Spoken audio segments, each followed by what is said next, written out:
Shalom, nous allons étudier le Daf Kouf dans Masechet Baba Batra. Nous reprenons la seconde ligne donc du Daf Kouf.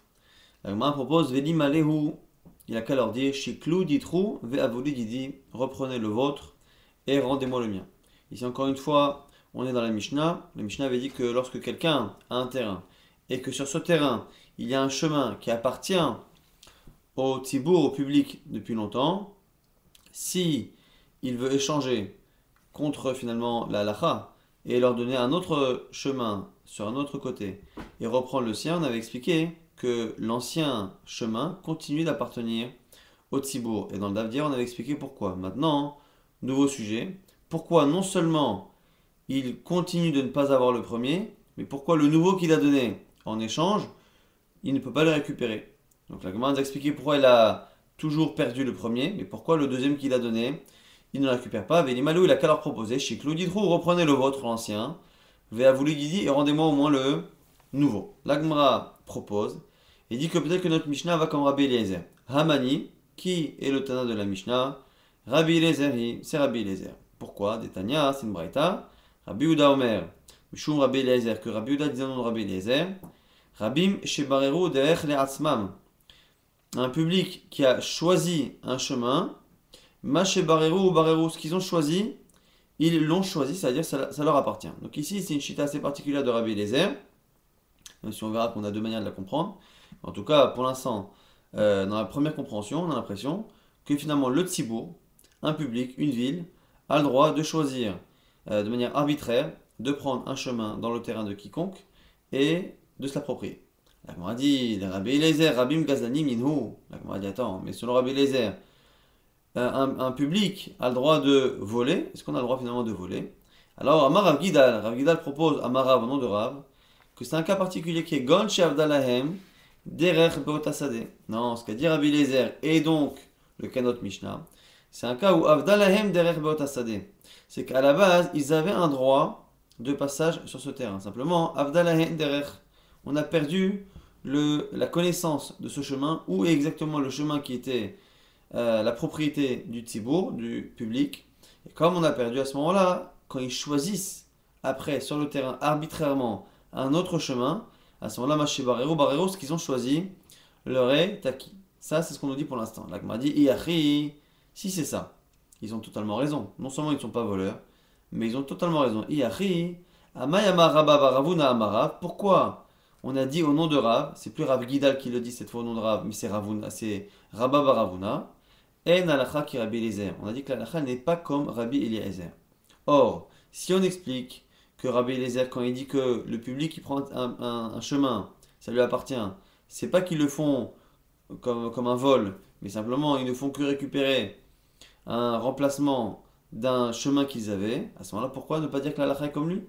La Gemara explique que finalement c'est une discussion. Man de matneha, lo matneha. Celui qui a enseigné le premier enseignement de Rav ne tient pas le second et inversement. C'est-à-dire qu'on a le premier enseignement de Rav Gidal qui cite Rav, le second qui est Rabba Baravuna qui cite Rav, donc les deux citent leur maître, Rav. Simplement, les deux élèves ne sont pas en accord sur ce que Rav a dit au sujet de Rabbi Eliezer. Celui qui dit que Rabbi Eliezer n'a donné la propriété du terrain au public que lorsque ils étaient déjà propriétaires d'un ancien terrain, qu'ils en ont perdu le souvenir de l'endroit, mais qu'ils en ont pris à la place, celui qui dit que Rav a dit ça, il pensera que Rav n'a pas dit que la halakha est contre Rabbi Eliezer. Au contraire, il dira que la halakha est comme lui. Celui qui dit que Rav a dit que la halakha n'est pas comme Rabbi Eliezer, c'est celui qui pense que Rav comprend Rabbi Eliezer comme la première compréhension qu'on a eue, c'est-à-dire que le public a le droit de voler le chemin de quelqu'un, même s'il n'a jamais été propriétaire de quoi que ce soit. Donc c'est une marloquette, une discussion sur Rabbi Eliezer, parce que Rabbi Eliezer donne ce droit-là au public, est-ce qu'il le donne vraiment les khatri-là, sans qu'il n'y ait jamais eu rien quoi que ce soit avant, ou est-ce que Rabbi Eliezer n'a autorisé au tzibour à prendre arbitrairement un chemin dans un terrain que si à l'origine il était propriétaire d'un chemin, mais qu'on en a perdu, encore une fois, la connaissance exacte. Maintenant, la Gemara n'a pas l'air d'accepter facilement de dire que la Mishnah c'est Rabbi Eliezer. Rappelez-vous dans la Mishnah, celui qui avait un ancien chemin qui appartient au public, il a voulu le remplacer en donnant un nouveau. Non seulement l'ancien il ne l'a pas, même le nouveau il l'a donné. Il ne peut pas le récupérer. On avait dit pourquoi? Peut-être que c'est comme Rabbi Eliezer. Mais encore une fois, la Gemara préfère dire que c'est pas comme Rabbi Eliezer. Pourquoi expliquer notre Mishnah comme étant la Mishnah d'un seul Tana? Ta'amamai. La Gemara se pose la question pourquoi dans notre Mishnah, la personne ne peut pas récupérer? On propose autre chose. Mishum de Rav Yehuda. À cause de l'alakha de Rav Yehuda. D'Amar Rav Yehuda, Rav Yehuda nous dit Metzer shechizuku borabim, un chemin ou un morceau de terrain shechizuku borabim qui a été utilisé, non pas choisi, mais utilisé par un tzibour, par un public. Assour les kalkelo, on n'a pas le droit de l'abîmer, de le reprendre. Donc ici, on nous apprend autre chose. C'est un autre principe. C'est pas le tzibour qui a choisi et qui a pris possession par ce choix-là. C'est le tzibour qui a utilisé. Et le propriétaire n'a rien dit. Comme il n'a rien dit, on estime qu'à un moment donné, il a fait yéhouch, c'est-à-dire qu'il a abandonné l'idée de le récupérer. Il a abandonné cette partie du terrain au tzibour. Et cet abandon-là fait office de transfert de propriété. Et donc si déjà, lorsque c'est utilisé par le tzibour, on estime que la personne abandonne, lorsque la personne a voulu donner un nouveau chemin au tzibour, a fortiori qu'on estime ici qu'il y a yéhouch, donc du coup ce serait une autre manière de comprendre, non pas parce que le public a choisi, mais parce que ici la personne a fait yéhouch, c'est-à-dire qu'elle a mentalement abandonné l'idée de garder ce chemin puisqu'elle pensait le donner au tzibour. Maintenant, la Gemara revient sur Rabbi Eliezer. Rabbi Eliezer, Rabim Bemai Kanoulé. Le tzibour, lorsqu'ils choisissent, comment ils font acquisition? On peut expliquer pourquoi la personne est propriétaire parce qu'elle a donné de l'argent, ainsi de suite, mais il faut qu'il y ait un marassi kinyan, il faut qu'il y ait une action de kinyan, une action qui acquiert. La Gemara nous explique Beilucha, par la marche. Le simple fait de marcher, ça fait kinyan. Detanya c'est braïta. Al-arba le orka ul rochba, kana mekom ilucho. Celui qui achète un terrain. Et encore une fois, pour acter la transaction, il faut que le nouveau propriétaire fasse une action de chazaka. Chazaka, c'est une action qui normalement est une action qui prouve, qui montre que c'est bien lui le nouveau propriétaire en présence, encore une fois, du vendeur. Et nous dit ici Rabbi Eliezer, dit vrai Rabbi Eliezer, que si le vendeur laisse l'acheteur marcher aux quatre coins du terrain, on estime que cette action faite devant le vendeur fait office de chazaka et donc acte la transaction. La Gemara nous dit les Chachamim ne sont pas d'accord et ils disent En iluch mo'il klum ad shechazik. La marche ne peut pas faire office d'acquisition tant qu'il n'y a pas eu de chazaka. L'habituel chazaka, c'est le fait de casser une barrière, de mettre une barrière, de planter quelque chose.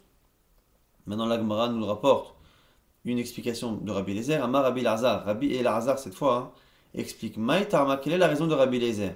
Sur quoi se base-t-il pour dire que la marche peut faire office de chazaka? Directif, c'est marqué au sujet d'Abraham Avinu, lorsque Hachem lui promet de lui donner la terre de Kénaan. Kum mitaler ba'aretz, lève-toi et marche dans la terre, les orka ou le rochba en long et en large, kilecha et tenena, car à toi, je te la donne, je te l'ai donnée. Et donc du coup on voit ici que parce que Hachem a donné cette terre, il demande à Abraham Avinu d'y marcher. Pourquoi? Nous dit Rabbi Eliezer. À ce moment-là, c'est parce que il voulait justement qu'il fasse acquisition de la terre en y marchant. C'est pour ça que Rabbi Eliezer reporte cet exemple-là dans la Lacha. Les Rabbanan, Chachamim qui ne sont pas d'accord. La Gemara nous dit non, là-bas c'était pas pour faire acquisition, c'était par amour pour Abraham Avinu, pour que cette terre soit facile à conquérir pour ses enfants. Certains expliquent que si la promesse n'avait été donnée qu'en prophétie et qu'elle n'avait pas été suivie d'une action, il aurait été peut-être difficile pour les Bnei Israël de justifier leur conquête quelques siècles plus tard. On aurait pu dire vous êtes des voleurs. Alors que là ici, il y a une prophétie qui est connue et il y a eu une marche d'Abraham Avinu qui elle aussi a été connue à cette époque et qui a fait rentrer dans les mentalités des peuples de là-bas que cette terre appartenait bien à Abraham. Et donc les Bnei Israël, lorsqu'ils viennent la conquérir quelques années plus tard, ils sont bien finalement les héritiers d'Abraham, donc les héritiers de cette terre. Amar Rabbi aussi, Rabbi Chanina, nous dit maintenant Rabbi aussi, Modim Chachamim et Rabbi Eliezer, Bishfil shel Kramim, Oil venasa leiluch nikna beiluch. Un cas où Chachamim seront d'accord avec Rabbi Eliezer que la marche peut faire office d'acquisition, c'est lorsque l'on achète un endroit et qu'on l'achète justement pour marcher. La chazaka, rappelez-vous, c'est le fait de faire un acte qui prouve la propriété. Lorsque j'achète un terrain agricole, c'est le fait de faire un geste d'agriculture. lorsque j'achète un chemin, du coup, nous dit Rabbi aussi, même si Chachamim disent que dans un terrain normal, la marche ne fait pas office de Chazaka, parce que la marche n'est pas une manière normale de profiter d'un terrain, lui explique ici que lorsque l'on achète un chemin, puisque le chemin à la base ne sert qu'à marcher, le fait d'y marcher revient à faire un acte de propriétaire, de Chazaka, et donc fait office de Chazaka. Donc c'est le cas où Chachamim et Rabbi Eliezer se rejoignent. Dans le cas où on achète justement Shvish el Kramim, un chemin pour passer entre les villes. Au passage, on nous dit qu'il y a tous les Kamei de Rav Yitzhak Bar Ami lorsque ils sont venus devant Rabbi Yitzhak Bar Ami, Amar Lehu, il leur a dit c'est quoi la largeur justement d'un chemin qu'on doit acheter entre des vignes, qui écrit des daretuna, des shabishta ve'ada.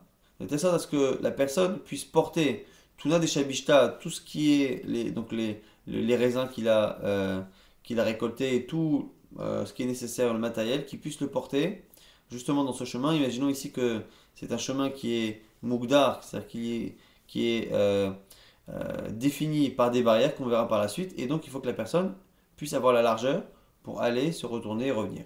Vélo Amara, la Gemara nous explique, Vélo Amara, on ne parle de cette distance-là, et là, cette largeur, et là des Saïman Memechitsata, que lorsque le terrain, que le chemin est comment dire, encadré par des mechitzot, par des barrières, avalo mesaimin mechitzata, mais s'il n'y a pas de barrière, kiril shekil ka'a ou manar ka'a, il suffit de laisser la place pour poser un pied devant l'autre, puisqu'en général, il y aura de la largeur. S'il n'y a pas de barrière, la personne aura assez de largeur pour pouvoir porter les raisins et tout ce dont il a besoin pour travailler. Donc du coup, on nous dit ici que c'est particulier à un chemin qui est encadré. On reprend la Mishnah qui avait dit que derech hayachid arba amot. Le chemin, lorsque je vends un chemin et que c'est un chemin qui doit être utilisé pour un yachid, pour un particulier, je dois lui laisser une largeur de 4 amot. Rappelez-vous, la mot à peu près la moitié d'un mètre, donc à peu près 2 mètres, c'est la place pour laisser un petit transport d'animal. Tana Acherim Omrim, Acherim ne sont pas d'accord et disent Kedesh Ya'avor Hamor Bemasao. Il suffit de laisser la place pour un âne avec la charge qu'il a sur lui, et a priori, c'est là d'être moins que 4 amot. Amar Ravuna, Ravuna nous dit deux choses. Alacha ke Acherim, alacha est comme Acherim, que c'est donc moins que 4 amot. La Gemara s'étonne. Pourquoi? Parce que Tanu Daïnagola, les juges de la galoute, disent Shne Gmadim ou Mersa, que lorsqu'on vend un chemin pour un particulier, la distance est 2 Gmadim ou Mersa. Un gomet c'est un peu moins qu'une ama. 2 Gmadim ou Mersa 2,5. La Gemara dit Ve'amar Ravuna, la Daïnagola, et pourtant Ravuna pense comme ce second avis. Alors, est-ce qu'il pense que c'est de quoi laisser l'âne et son poids, ou 2 Gmadim ou Mersa, et la Gemara pense que pour l'instant, même si ce sont deux mesures proches, ce ne sont pas les mêmes. Et Amaravuna, Alachaka Acherim, pourtant il a dit que l'Alachaka est comme Acherim. Donc d'un côté il dit que c'est comme Acherim, que c'est de quoi laisser l'âne et sa charge. D'un autre côté il dit que l'Alachaka est comme Dainagola, qui disent que c'est 2 Gmadim ou Mersa. La Gemara conclut, il dit Chach Shurahu, tu es obligé de dire finalement que les deux mesures sont les mêmes. Simplement, chaque groupe de Chachamim s'est exprimé de manière différente. Les premiers ont parlé de la largeur de l'âne et de sa charge, et les autres ont donné une mesure en gmadim, donc 2 gmadim et demi, mais ça revient finalement à la même chose, même largeur, donc inférieure légèrement à 4 amot. Maintenant, derrière Harabim, dans la Mishnah, on avait vu qu'un chemin qui doit être utilisé par un public, Shesh Esre Ama, c'est une largeur de 16 amot, donc à peu près 8 mètres.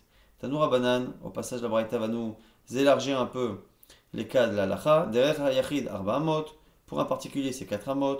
Derech me'ir le'ir, si on vend un chemin pour un particulier, mais d'une ville à l'autre, shmona amot, il faudra 8 amot. Alors ici on parle d'un cas où la personne a vendu par exemple à quelques personnes d'une ville et à quelques personnes de l'autre ville, il a vendu le droit de passer sur ce chemin qui est sur son terrain. Comme il ne vend pas à un public, il n'a pas besoin de laisser 16 amot, mais comme c'est plusieurs yachids qui habitent dans deux villes et qui se peut à un moment donné que ces gens-là soient amenés à se croiser, il faut qu'il y ait assez de largeur pour laisser passer deux convois, et donc comme c'est 4 amot pour un, c'est 8 pour les deux.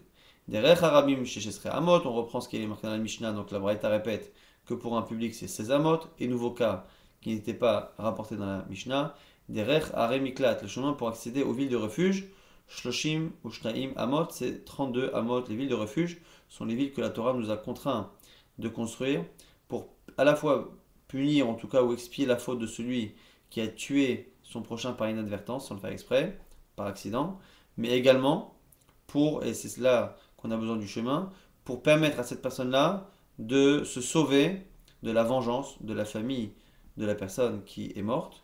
Donc il doit pouvoir fuir facilement et on lui laisse un chemin de 32 amot. La Gemara nous dit Amaravuna Maekra, d'où il le sait. Quel est le verset qui lui permet de dire cela? À la Braïta, c'est marqué Tachin Necha Haderer. Tu prépareras le chemin. Derer Haderer. C'est le he de Haderer qui est en trop. On aurait pu dire Tachin Necha Derer, prépare un chemin. Alors c'est marqué Tachin Necha Haderer, tu prépareras le chemin. Pardonnez-moi, ce qui donne l'impression que c'est un chemin plus important, plus imposant que la normale, et donc c'est plus 16 amot, c'est 32. Bon, là où la Gemara n'a pas donné de détails, c'est pourquoi on est passé de 16 à 32 et pas un autre chiffre. Mais on voit ici que depuis le départ, à chaque fois on double quasiment, donc pour un particulier dans une ville, c'est 4, d'une ville à une autre, c'est 8, soit pour laisser l'aller-retour, soit parce que à chaque fois on double, après on passe de 8 à 16 pour le public, et de 16 à 32 lorsque l'on passe d'un public normal à un public qui doit éventuellement aller se réfugier dans une arémikla.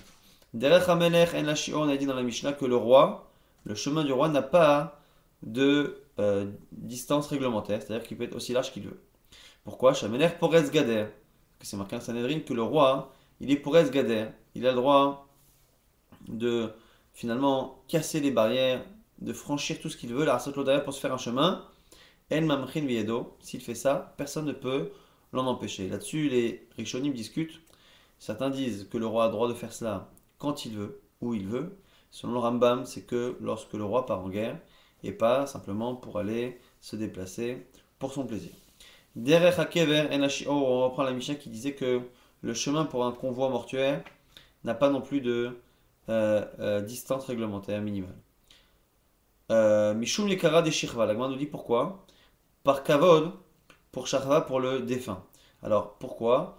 Soit parce que c'est un beau chemin large, mais c'est aussi surtout pour permettre à tout le monde de pouvoir accompagner. Le Kavod d'un mort est lié justement au nombre de personnes qui l'accompagnent. Et si le chemin est trop étroit, certaines personnes ne pourront pas faire le Kavod à la personne, et donc du coup on manquera de respect à ce défunt. Pour ça, j'en avais vu dans la Mishnah aussi que Mahamad, c'était une maison dans laquelle on s'arrêtait pour justement lorsqu'on revenait de l'enterrement. D'année Tzipore Amro, les Chachamim de Tziporim, enfin les juges de la ville de Tzipore disaient Arba Kabin, c'est Arba Kabin, donc on avait dit à peu près 40 amot sur 40 amot. Tanora Banan, Hamocher Kivro, celui qui vend son kever, donc il a un caveau familial et il le vend. Der Kivro, il vend également le chemin pour y accéder. Makom Amado, il vend également l'endroit après le cimetière pour pouvoir se reposer pour ceux qui ont fait la mitzvah de Levi Atamet. Ou Bet Espedo, il vend également la petite pièce qui est censée servir à faire le Esped. Ceux qui ont déjà été à un enterrement en Israël connaissent plus ou moins toutes ces pièces-là qu'on retrouve. Ba'in Bnei Mishpacha, alors celui qui a vendu cela, on verra que les Chachamim ont empêché cette vente d'être valide. Ba'in Bnei Mishpacha, lorsqu'il décède, les gens de sa famille peuvent venir avec Kovrim Moto Akocho et il l'enterre là-bas contre sa volonté lorsqu'il était vivant, puisqu'il l'a vendu. Mishum Ga Mishpacha, à cause de la honte que ça fait à la famille d'avoir vendu justement ce caveau familial et tout ce qui est associé. On voit que Chachamim ont invalidé ce type de vente, mais encore une fois, à la condition tout de même que la famille rémunère, rende l'argent à celui qui avait payé pour acheter ces choses-là. Nouvelle Braïta Tanor Abanan, En Pochatin Mishivara Ma'amanot ou Moshavot Lemet. Lorsque l'on fait kavod pour un maître et qu'on l'accompagne, on ne fera pas moins de 7 arrêts et dans lesquels on va s'asseoir. Donc on s'assoit et on reprend après la route. On verra dans quelques lignes comment la Gemara imagine ces choses-là. Keneged, quelle est la référence? C'est un pasouk, le premier pasouk de Kohelet qui explique, ou le deuxième plutôt de Kohelet qui dit Hevel Havalim Amar Kohelet. Là-bas, Shlomo Melech nous explique que le monde est finalement quelque chose de vain, de vide. Et là-bas, il dit Hevel. Hevel Havalim Amar Kohelet. Hevel Havalim Akol Havel. Là-bas, on répète à plusieurs reprises que le tout et le monde, finalement, tout est vain, tout est nul. Et là-bas, on dit Hevel. Alors, ici, la dracha, soit elle est liée au fait que très souvent les Chachamim intervertissent les lettres Aleph et He. Donc même si ici on parle de deuil, Havel avec un Aleph, ici on utilise le mot Hevel avec un He, soit également parce que la raison pour laquelle on s'arrête, on s'assoit et on reprend, c'est pour que les gens qui accompagnent le défunt réalisent qu'ils sont en train d'enterrer quelqu'un qui a quitté ce monde et qui réalisent finalement que ce monde n'est pas grand-chose et qu'ils investissent leurs efforts dans l'étude de la Torah et dans les mitzvot. Et donc c'est aussi pour ça qu'on a choisi ce verset qui nous explique que finalement que ce monde finalement n'est rien et n'est rien en lui-même, il est que Hevel. Comment on va retrouver 7 fois Hevel? Si on regarde bien, c'est marqué 5 fois. Hevel Havalim, Amar Kohelet. Hevel Havalim, 4 fois. Akol Havel 5. Simplement, parmi les 5 fois où c'est marqué Hevel, il y a 2 fois où c'est marqué au pluriel. Hevel Havalim une première fois, Amar Kohelet. Hevel Havalim une seconde fois, Havalim. Comme Havalim est au pluriel et que le minimum d'un pluriel c'est 2, on imagine qu'il y a 2 Hevel. Hevel, première fois donc. Havalim, ça en rajoute 2, ça fait 3. Après, Hevel, une quatrième fois, ça fait 4. Encore Havalim au pluriel, ça fait 2. Donc du coup, on passe à 6. À Kol Havel, ça fait le septième. C'est la référence que la Gemara donne pour les 7 arrêts et fois où on s'assoit lorsqu'on accompagne le défunt. Amarle Ravacha Berede Ravale Ravashi. Ravacha dia Ravashi. Echi Avde. Alors comment on fait? Comment on fait ces 7 Ma'amadot et Moshavot? Alors Amarle, il lui répond. Quel est Tania quand c'est marqué dans une braïta? Amar Rav Yehuda nous explique. Be Yehuda Barishona, à l'époque en Yehuda, donc la région de Yehuda, on faisait comment? On ne s'arrêtait jamais moins que 7 fois pour le maître, pour le défunt. Kegon, exemple. Yarimdou Yekarim Amodou. Levez-vous, cher public, levez-vous. On les faisait un peu marcher et tout de suite après, chez vous, Yekarim, chez vous, mes chers amis, asseyez-vous, asseyez-vous.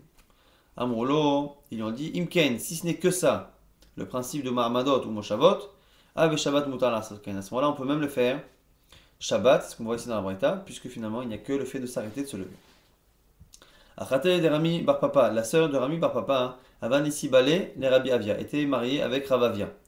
Et lorsqu'elle est décédée, Ravavia, son mari, lui a fait Kavod au Shriva, elle est décédée, Avadla, Mahamad ou Moshav. Il lui a justement appliqué ce minagla de s'asseoir, de s'arrêter, de s'asseoir, s'arrêter. Amar Rav Yosef et les Chachamim vont expliquer que Ravavia s'est trompé. Pourquoi? Tara Betarte, il s'est trompé de deux manières, dit Rav Yosef. Tara Shenosim et la Bekrovim, premièrement, il s'est trompé parce qu'il n'y a que les proches, les endeuillés du défunt qui doivent faire ça. Vehu Avad Afilu Bechokim. Et lui, il a fait participer tous ceux qui accompagnaient la dépouille. Veta'a Shenosim et la Bemrishon, il s'est trompé parce que ce minagla ne se fait que le jour même de l'enterrement. Vehu Avad Yom Sheni, et lui, il l'a fait même le second jour, le lendemain. Abaye Amar, Abaye rajoute. Behanami Ta'a, là aussi, il s'est trompé. Chez Enosim et la Bebet Akvarot, car on ne le fait qu'au cimetière même. Voir Sabaïr, et lui, il l'a fait en ville. Rava objecte également. Amar, Behanami Ta'a, là-dessus aussi, il s'est trompé. Chez Nansim et la Bim comme chez Nagou, car on ne fait cela que dans un endroit, dans une ville où l'habitude est ainsi. Ve'atam, et là-bas, l'onahouk, c'était pas l'habitude, et il l'a fait alors que l'habitude ne l'impose pas. Et donc, on voit ici que non seulement quand il y a l'habitude, il faut le faire, mais quand il n'y a pas l'habitude, il ne faut pas le faire. Maintenant, sur les 4 objections, 2 de Rav Yosef, une de Abaye et une de Rava, l'Agma ne comprend pas celle de Abaye qui dit qu'on ne fait ce minagla, on ne l'accomplit que lorsque l'on est au cimetière. L'Agma dit métier, on objecte avec une braïta. La braïta qu'on a vue qui avait dit un rouleau. Les Chachamim ont dit à Rav Yehuda, Imken, si ce n'est que s'asseoir et se lever et marcher, à ce moment-là, Abe Shabbat Mutar la Soken, on a même le droit de faire cette mise pendant Shabbat. Si tu dis qu'on ne fait cela qu'au cimetière, que fait-on au cimetière Shabbat? Bevet Akvarot. Bevet Akvarot, Shabbat, Maïbaé, que fait-il au cimetière? Normalement, on n'enterre pas pendant Shabbat. Et même aller au cimetière, on évite, parce qu'en général, le cimetière est en dehors de la ville. Et au-delà du trou, au-delà de la limite que l'on peut dépasser, que l'on peut atteindre pendant Shabbat. La Gemara dit, la Gemara nous explique que il parle d'un cas où la ville est proche du cimetière, des Amtuyuhu ben Hashmashot, et qu'ils reviennent. Ils sont revenus, ils ont enterré juste avant Shabbat cette femme-là, la femme de Ravavia, et ils sont rentrés après à pied depuis le Bet Akvarot, et c'est à ce moment-là, donc revenant du cimetière, qu'ils ont justement accompli cette chose-là, et c'est là-dessus qu'il s'est trompé parce qu'il l'a fait en ville alors qu'il fallait le faire qu'au cimetière. On va laisser la Mishnah suivante pour le date de demain, parce que le date de demain est très court, et que vraiment pour le coup, on ne peut pas non plus s'arrêter en bas du dab, donc on laisse cette Mishnah pour demain et on va rapidement tenter de résumer ce qu'on a vu dans ce daf. On a vu qu'on avait une marloquette entre Rabbi Eliezer et Chachamim. Est-ce qu'un public a le droit de choisir arbitrairement un chemin chez quelqu'un? Selon Rabbi Eliezer, oui. Selon Chachamim, non. Et même Rabbi Eliezer, ce qui dit qu'ils ont le droit de choisir un chemin de manière arbitraire, on a une marloquette dans les élèves de Rav. Est-ce qu'ils ont le droit de le choisir pour remplacer un chemin qu'ils possédaient mais dont ils ont perdu l'emplacement, ou même de manière totalement arbitraire, ils ont le droit de choisir, et en fonction de ça, Rav pensera que la halakha est comme lui ou pas, en fonction, encore une fois, des deux explications. Les autres Chachamim, en tout cas ceux de la Mishnah, diront que chez nous, la raison pour laquelle la personne qui a donné un terrain en remplacement de l'ancien qui voulait récupérer, l'ancien ne le récupère pas, on a vu plusieurs raisons hier, et le nouveau, il ne peut pas non plus le reprendre. Pourquoi, selon la Mishnah chez nous? Parce qu'à partir du moment où il l'a donné, il a perdu l'idée, l'abandon, enfin il a abandonné l'idée de le récupérer, et donc du coup, à ce moment-là, c'est quelque chose qui est donné. Maintenant, comment techniquement ça va s'acquérir? Alors, Rabbi Eliezer qui pense que le Rabbim, le Tzibour, a le droit arbitrairement de prendre un terrain, un chemin, selon lui, ce sera Beiloucha. Simplement, avec la marche. Lui estime, et on l'apprend d'Abraham Avinu, quand Hachem lui a donné la terre d'Israël, lui a dit de marcher en long et en large. Selon lui, on peut acquérir n'importe quel terrain en y marchant parce que finalement c'est un profit. On avait vu que s'allonger sur un terrain, sur une paillasse, pouvait être un profit. Lui, il estime que même marcher, c'est un profit, alors que Chachamim diront qu'on ne peut acquérir, encore une fois avec l'accord du vendeur, un terrain en y marchant que si c'est un terrain qui est fait pour y marcher. Donc l'exemple d'un chemin entre les vignes, vous avez expliqué justement aussi qu'il y avait une marloquette sur un chemin. Lorsqu'on vend un chemin pour un particulier, est-ce qu'il faut qu'il fasse 4 amotes ou un peu moins que 4 amotes? Et là, la était comme ceux qui disaient que un peu moins. On a vu que le chemin pour le Tzibour c'était 16 amotes, pour Arem Miklat, les villes de refuge, c'était 32, pour des particuliers d'une ville à une autre, c'était 8 amotes et non pas 4. On avait vu également que le chemin du roi n'avait pas de limite parce que, encore une fois, le roi il est pour Esgader. Marloquette, est-ce que c'est que pour la guerre ou pour n'importe lequel de ses désirs? On a vu que par kavod pour le maître, pour le mort, on voulait que le plus de personnes puissent venir accompagner. Et donc, du coup, il n'y a pas de limite dans un chemin pour un défunt. Ils peuvent emprunter quasiment un chemin dont la largeur est illimitée. On a vu que quelqu'un qui vendait son caveau familial et tout ce qui est associé, donc le chemin, le Bet Espel, Bet Mahamado, tous ces endroits-là, on estime que la vente n'est pas bonne. Chachamim ont annulé cette vente-là par kavod pour sa famille, et donc on rendra l'argent et la personne sera enterrée même contre sa volonté. On a vu un mina qu'il y avait à l'époque de s'arrêter 7 fois et de reprendre 7 fois la marche lorsque on faisait kavod pour quelqu'un qui était décédé. On a vu qu'une des sources était un verset dans Kohelet qui disait Hevel Havalim Amar Kohelet, Hevel Havalim Akol Havel, que si on prend chaque Hevelim au pluriel, ça fait 2, et qu'à la fin on a 7 fois le mot Hevel, qui est à la fois un jeu de mots avec Havel, avec un Aleph, et à la fois le fait que ce monde-ci finalement n'a aucune importance. Et on a vu qu'on pouvait le faire pendant Shabbat, et simplement on a vu quelques halachot qu'on ne le fait qu'au cimetière, qu'on ne le fait que pour les proches de la famille et pas pour les gens éloignés. On le fait que le jour de l'enterrement et non pas le lendemain, et on le fait que dans l'endroit où c'est l'habitude et non pas dans un endroit où l'habitude